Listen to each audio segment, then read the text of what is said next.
നമുക്കറിയാം, കഴിഞ്ഞ ചൊവ്വാഴ്ച 9-ാം തീയതി കേരളത്തിലുള്ള എല്ലാ ജില്ലകളിലും പഞ്ചായത്ത് അടിസ്ഥാനത്തിൽ ഇലക്ഷൻ നടന്നു. എന്നാൽ 2-3 ദിവസത്തിന് ശേഷം വാർത്താ മാധ്യമങ്ങളിൽ ഇങ്ങനെ ഒരു വാർത്ത വന്നു: ചലച്ചിത്ര താരമായ മമ്മൂട്ടിക്ക് വോട്ടർ പട്ടികയിൽ പേരില്ലാത്തതുകൊണ്ട് വോട്ട് ചെയ്യാൻ അവകാശമില്ല. അദ്ദേഹത്തെ സംബന്ധിച്ചിടത്തോളം അദ്ദേഹം സമൂഹത്തിൽ അറിയപ്പെടുന്ന വ്യക്തിയാണ്, സാമൂഹിക നിലവാരമുള്ള വ്യക്തിയാണ്. എന്നാൽ അതേസമയം സാധാരണപ്പെട്ട പല വ്യക്തികൾക്കും വോട്ടർ പട്ടികയിൽ പേരില്ലാത്തത് കാരണം വോട്ട് ചെയ്യാൻ പറ്റിയില്ല. അവരൊക്കെ സമൂഹത്തിൽ അങ്ങനെ അറിയപ്പെടാത്ത വ്യക്തി ആയതുകൊണ്ടും സാധാരണക്കാരായതുകൊണ്ടും വാർത്തകളിലൊന്നും വന്നില്ല. എന്നാൽ അവരെ പേരും ലിസ്റ്റിലും ഇല്ല, അവർക്കും വോട്ട് ചെയ്യാൻ പറ്റിയില്ല. നിങ്ങളൊന്ന് ചിന്തിച്ചേ, ഈ ലോകത്തിലുള്ള സാമ്പത്തികമായ നിലവാരമുള്ളവനായാലും ശരി, ഇല്ലാത്തവനായാലും ശരി, അറിയപ്പെടുന്നവനായാലും ശരി, അറിയപ്പെടാത്തവനായാലും ശരി, വോട്ടർ പട്ടികയിൽ പേരില്ലെങ്കിൽ അവർക്ക് വോട്ട് ചെയ്യാനുള്ള അവകാശമില്ല എന്ന് കഴിഞ്ഞ ഇലക്ഷനിൽ നമ്മൾ കണ്ടു.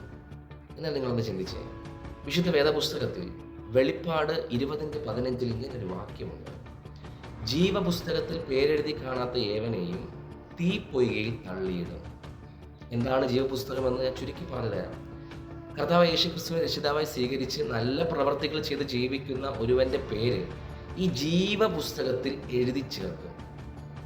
എന്നാൽ കർത്താവിനെ അറിയാത്തവരും അതുപോലെ തന്നെ അറിഞ്ഞിട്ട് തെറ്റായ രീതിയിൽ ജീവിക്കുന്ന ഓരോ വ്യക്തികളുടെ പേരും ഇതിൽ ഉൾപ്പെടുത്തത്തില്ല.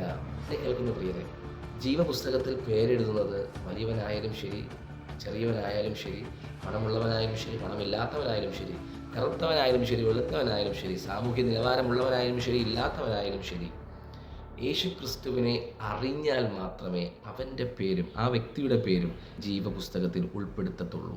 ആ ജീവപുസ്തകത്തിനകത്ത് പേര് ഉള്ളവർക്ക് മാത്രമേ നിത്യമായ സ്വർഗം അവകാശമാക്കുവാൻ കഴിയത്തുള്ളൂ. ഞാൻ പേടിപ്പിക്കുവാൻ വേണ്ടി പറഞ്ഞതല്ല. യേശു കർത്താവിനെ സ്നേഹിക്കുക, യേശു കർത്താവിനെ രക്ഷിതാവായി സ്വീകരിക്കുക, യേശു കാണിച്ചതുപോലെയുള്ള ജീവിതശൈലി, ജീവിത രീതി കാഴ്ചവെക്കുക, ജീവപുസ്തകത്തിൽ പേരെഴുതി കാണുന്നവരായി തീരുവാൻ കർത്താവ് നമ്മെ സഹായിക്കുമാറാകട്ടെ. God bless you.